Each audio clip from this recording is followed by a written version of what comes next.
இன்றைய ஸ்ரீ கௌமாரம் நிகழ்வில் கந்தபுராணத்தில் வள்ளி செய்த வல்லபம் குறித்து சிந்திக்க இருக்கிறோம்.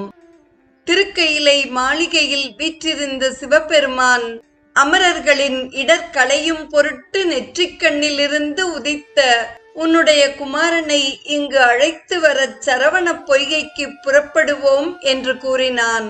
அதனை கேட்டு பெரிதும் மகிழ்ந்த பெருமாட்டி, நல்லது, நமது குமாரனை அழைத்து வருவோம் என்றாள். இருவரும் விடை ஊர்தியில் விரைந்து சென்று சரவண பொய்கையை அடைந்தனர். தாமரை மலர்களின் மேல் 6 குழந்தைகளை உமைக்கு காட்டினான் பெருமான். அப்போது எம்பெருமான் கௌரியை நோக்கி, இங்கே இருக்கும் உமது மகனை கொணர்க என்றான். அம்பிகை விடை ஊர்தியிலிருந்து கீழே இறங்கி பேரன்புடன் சென்றாள்.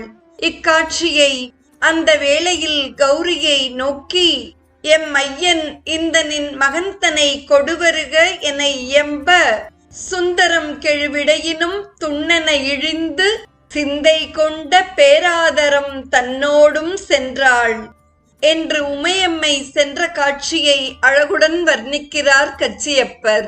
இங்கே இழிந்து என்ற சொல் இறங்கி என்ற பொருளை தருகிறது. ஈசன் தேவியிடம் உன்மகன் என்றே குறிப்பிடும் நயம் இங்கே சிந்திப்பதற்குரியதாக இருக்கிறது.